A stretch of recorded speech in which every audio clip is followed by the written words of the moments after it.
be there will be some cases where we won't be able to identify whether two resistors are in series or in parallel. So if such things happen, in that case, we'll be applying Kirchhoff's law. So this is actually based on the two Kirchhoff's law, which we have already seen, and it will have certain or few steps. So the first step is that whatever the network we have right here, and suppose we have to find RAC, that is between this point A and this point C, what is the total resistance. So if we have to find that, what we do is we assume an imaginary battery of EMF E connected between the two terminals across which we have to calculate the equivalent resistance. So here, suppose we have to calculate between A and C. So what we'll do is between A and C, we will consider an imaginary battery, right, of EMF E. This is not an actual battery. This is an imaginary battery which we connected here.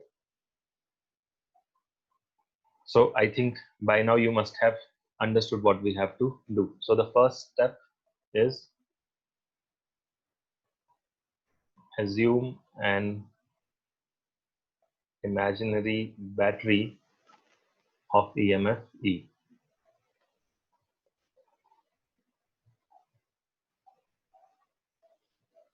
Of EMF E, where we have to assume connected between the two terminals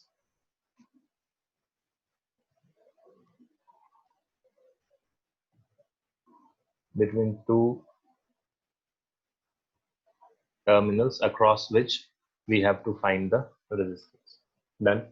Now we have to assume some value of current, say I, coming out of the battery, and then we start doing the distribution of current among each branch by applying Kirchhoff's current law. So that is the second part, that is do current distribution.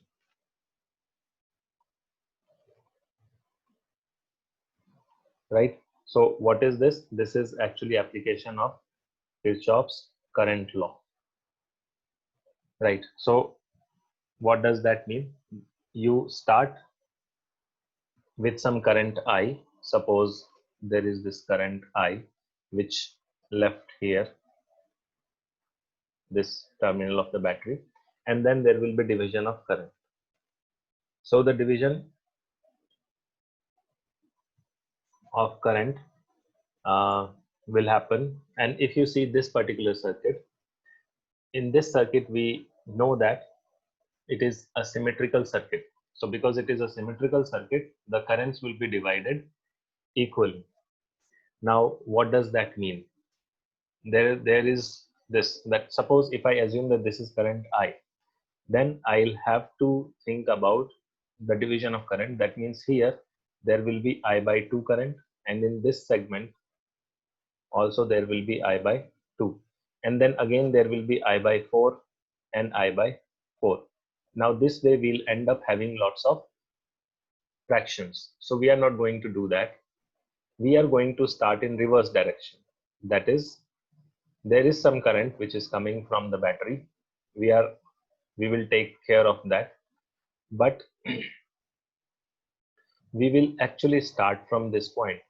So the current gets divided here.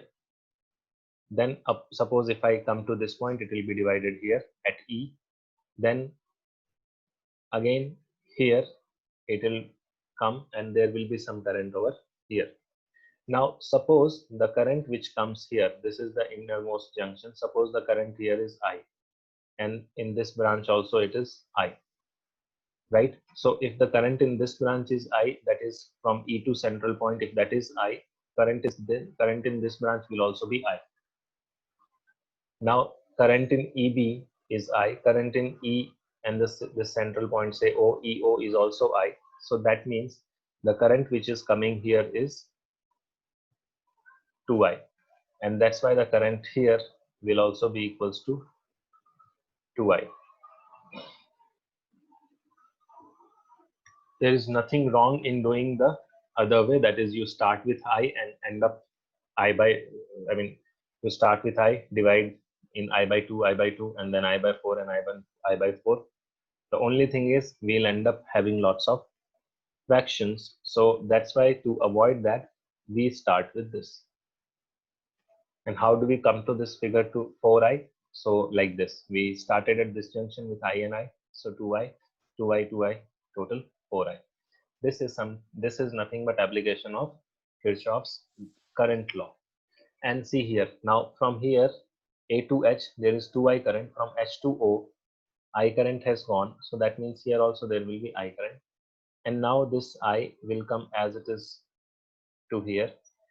In this section again there will be I current, so now here there will be 2i current, and in this branch from B to F this current will be current I, and from O to F again there will be I current. So in this branch also there will be 2i current, and that 2i will add up to give us 4i. So the current with which we started, the same current came back here, 4i, and came back here. So in this network, the current which entered was 4i, and what came back from that is also 4i. That is law of conservation of charge. That is what Kirchhoff's current law is. And that's how we are going to verify whether our current distribution is correct or not. So the current which are giving, that is 4i, it should come back the same to the cell. Current leaving the cell and current entering the cell should be same. That is, in our case, it is 4i. Right. So that was the second point or second step, that is application of Kirchhoff's current law for current distribution. Now the third point, that is you apply the Kirchhoff's voltage law to formulate as many equations as there are unknowns. So if there are 4 unknowns, 4 equations, 5 unknowns, 5 equations, like that. And we must note that at least one of the equation must include the assumed battery. That means this loop we must take, this loop which involves the battery. So that is the third point or the third step, that is apply Kirchhoff's voltage law to form equations. One equation must include E, and we will see the use of that, why we need E.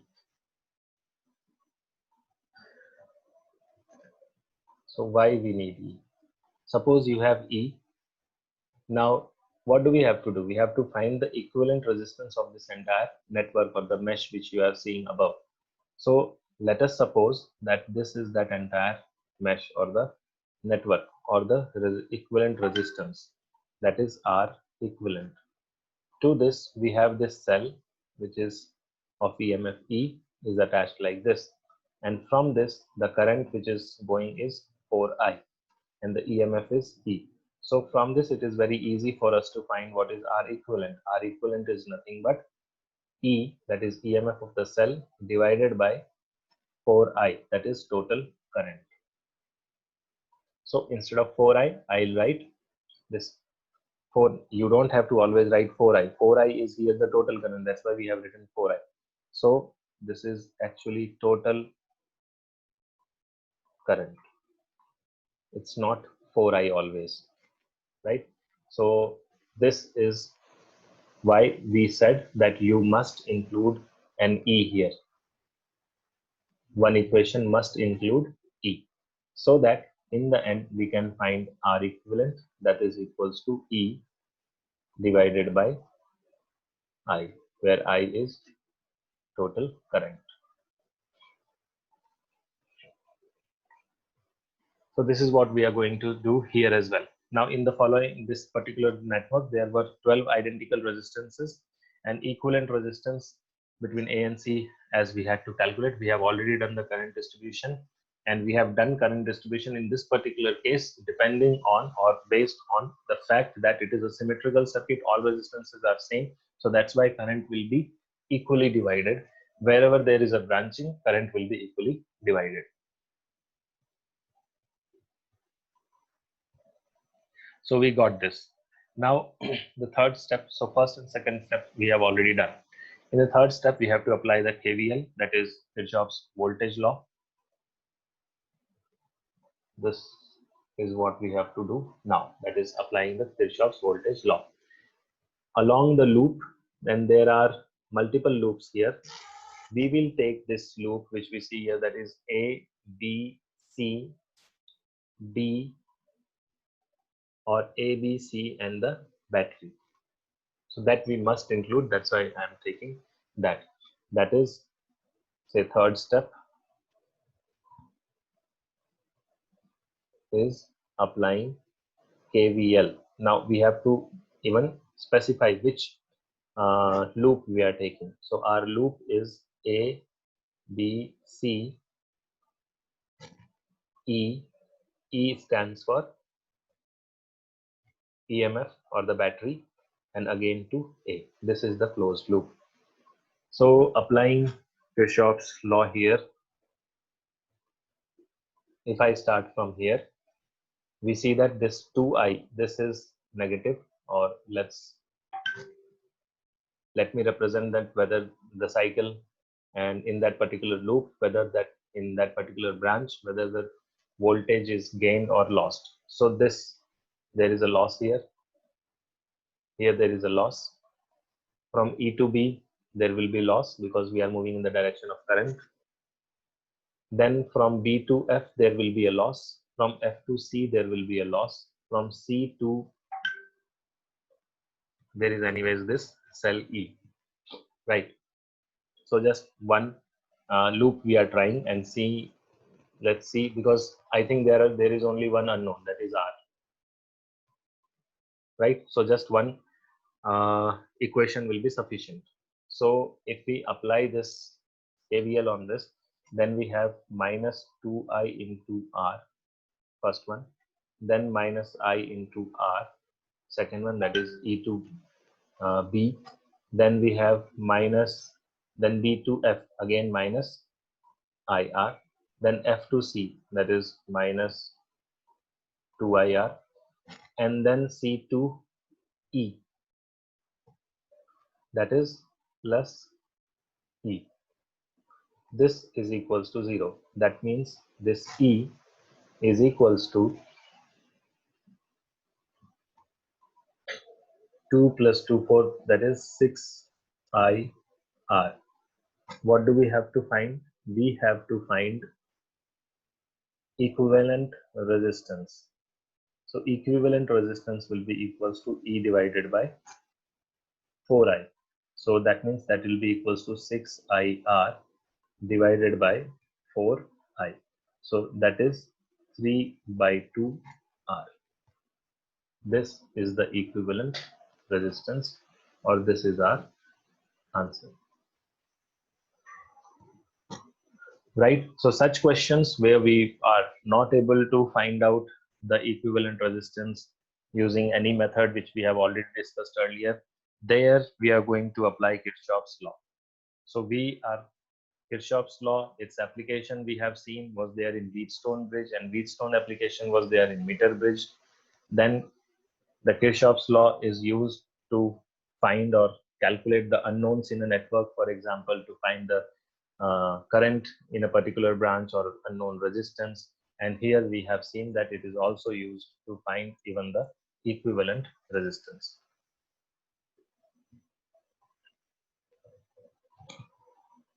Right? So there will be questions like this, as well as some other questions. Let's see or discuss the next question. Now here you have a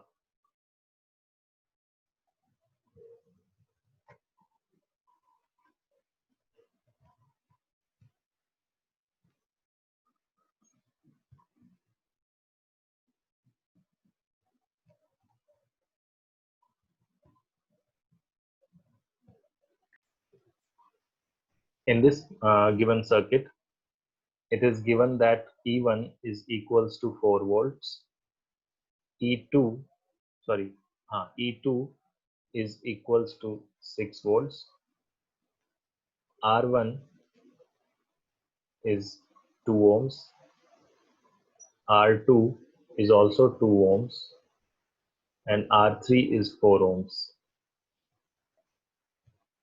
right? What else is given? So E1, E2, R1, R2, R3 are given.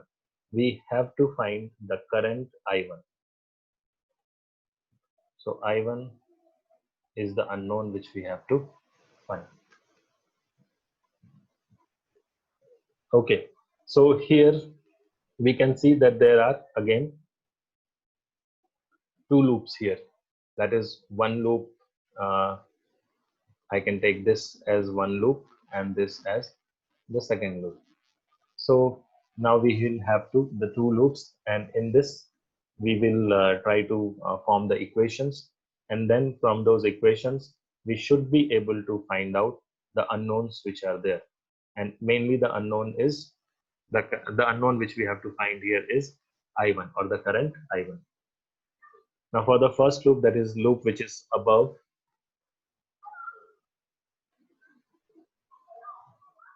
or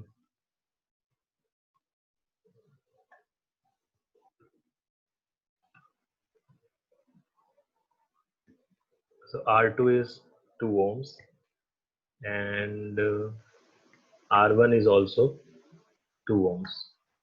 Right. So first see the current distribution. So from this, I1 current has left. I mean, at this point, sorry, the current direction is wrong here. Uh,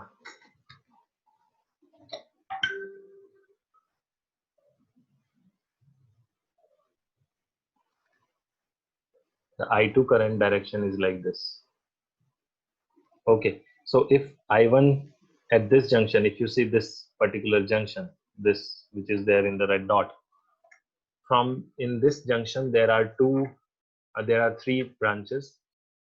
In one branch I1 is leaving, I2 is coming to that. So if we have to find the current in this R2 branch, right?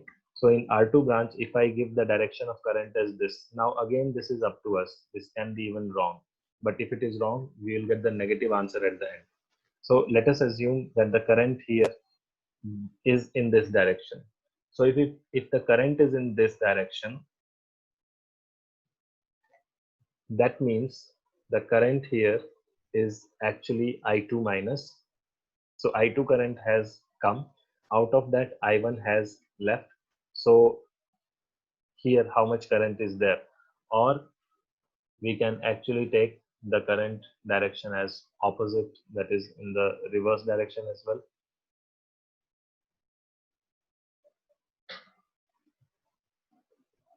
If this is the direction of current,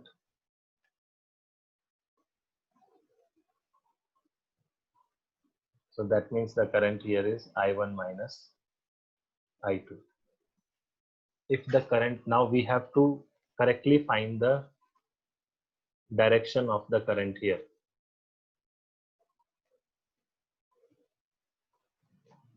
So whether it is I1 minus I2 or I2 minus I1, and in which direction it goes, we have to find that. So it is like this, right? In one branch, there is I1 current. In another branch, there is I2 current. So we have to find current here. So suppose I say there is I1 minus I2 current in this particular branch, the third branch. Then what will be the direction of that current? Will it be leaving the junction, or will it be going inside the junction? It will be coming to the junction or going away from the junction. So I1 and I2 direction we know, but we don't know the direction of I1 minus I2. But if I say that current there is I1 minus I2, then what should be the direction of the current?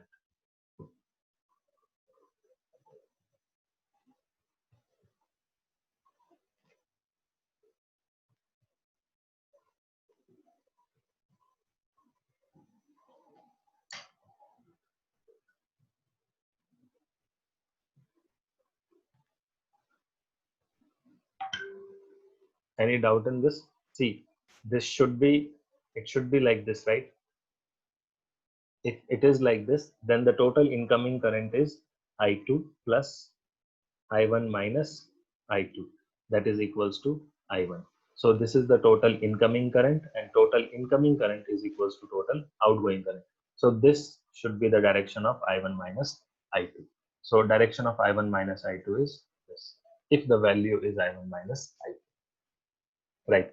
Now you apply, now you have the current in all the branches. Earlier we don't had the current in this branch, so now we have applied the distribution law, current law, and now we know the current in all these branches. So now we can have our equations as well. So for the first equation, or the first one, we have minus, suppose we start from here, and here also current is in the same direction.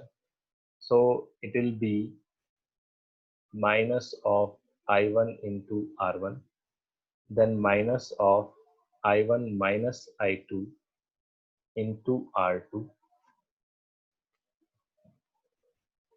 plus E1 is equals to 0. And if we apply the values, that is values of E, R2 and R1, then we will have this R1 is what? 2. So minus 2 I1 minus R2. R2 is also 2. So minus 2 I1 plus I2 into R2. So plus I2 into R2, and R2 is 2. So plus 2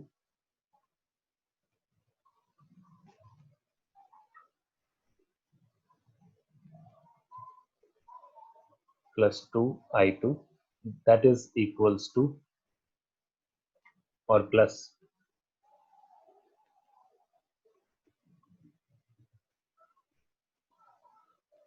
E1. So E1 is 4. This is equals to 0. Now simplify this, you will get 4I1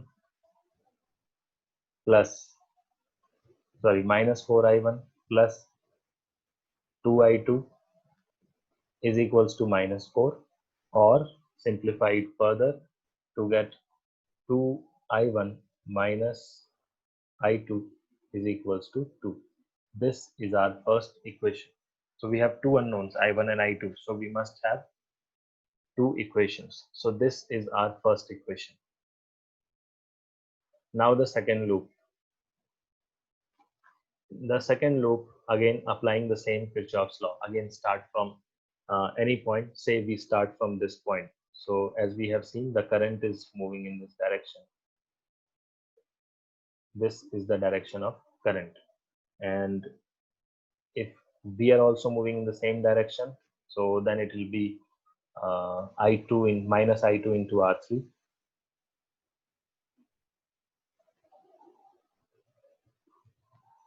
And R3 is 4. So that is minus I2 into R3. Next, if we consider only we have the cell, so that is plus 6. That is RE2. Or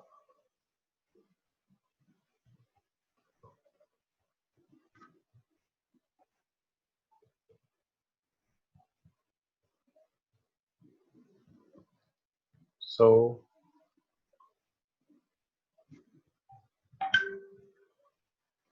the cell direction is actually opposite, right? So that's why it is E2. We are going from lower potential to higher potential. So that's why plus E2. And then if we move in this, so we have started our loop like this, right? So when we come into this branch, that is branch of R2, then we are going against the current. So that will be again positive. of I1 minus I2 into R2. This should be equals to 0. Now again substitute the values there. So that is equals to minus I2 into 4. So that is minus 4 I2. Then this R2 segment is actually 2 I1 minus I2 plus E2 is actually plus 6, that is equals to 0. Now if we simplify this, we should get minus 4 I2 and minus 2 I2, that is minus 6 I2 and plus 2 I1 is equals to minus 6, or simplify it further to get 3 I2 minus I1 is equals to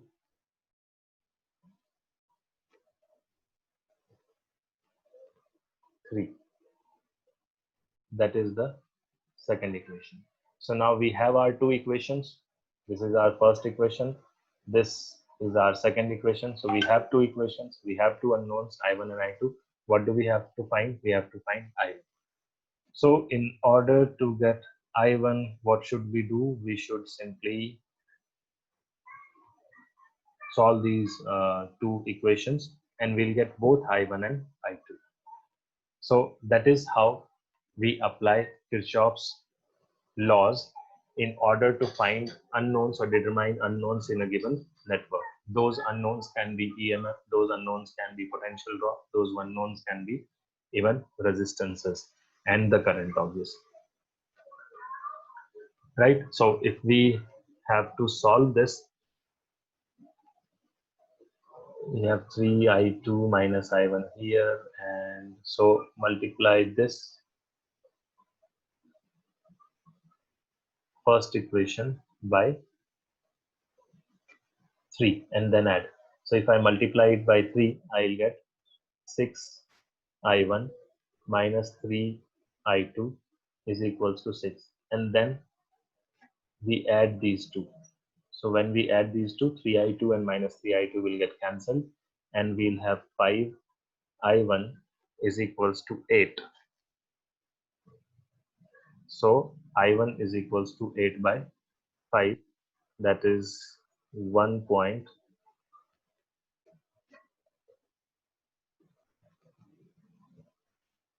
sorry, 9, right? 9. So that is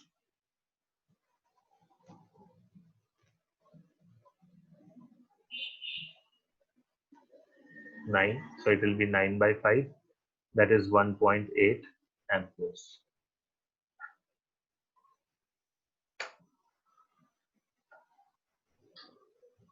Correct? So that's the simple way of solving such problems.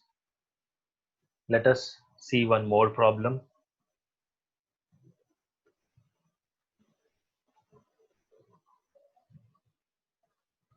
Here we have a square system or a square loop like this, square or rectangle, whatever you want to say.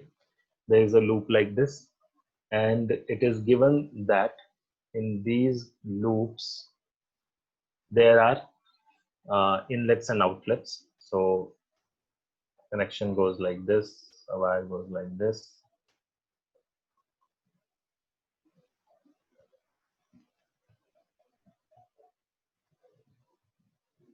Right, and the current is also shown, that is here, then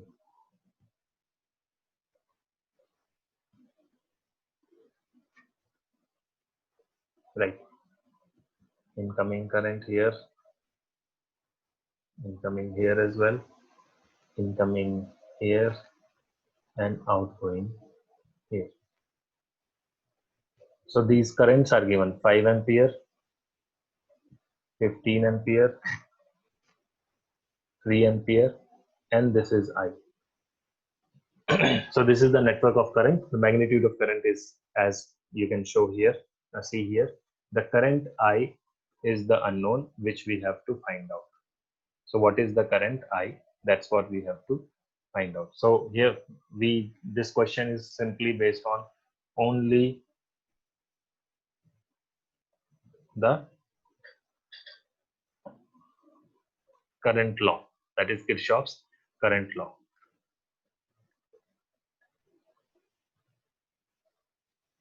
We have to find I.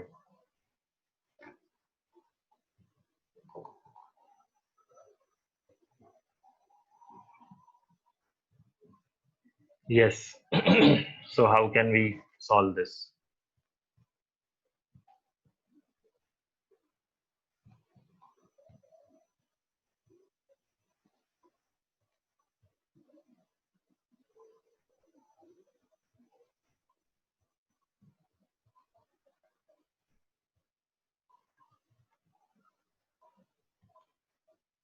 There will be other ways of solving this, but the simplest way is this. You consider this loop, this junction. At this junction, I is the outgoing current, and this are the incoming currents, which are unknown. But we know that before this, if you see this section which is above this green line, there are three incoming currents to this section. No current is going away from here, right? To this section, all the current is coming to or inside this junction. All the currents are incoming currents. That is 15 ampere, 3 amperes, and 5 amperes. And I is the only outgoing current. So that means total incoming here will be equals to 15 plus 3 plus 5. That is 23 amperes. And it is the same 23 amperes which will leave this area or this junction. So 23 amperes is the total current coming, and that's why this will also be equals to 23 amperes.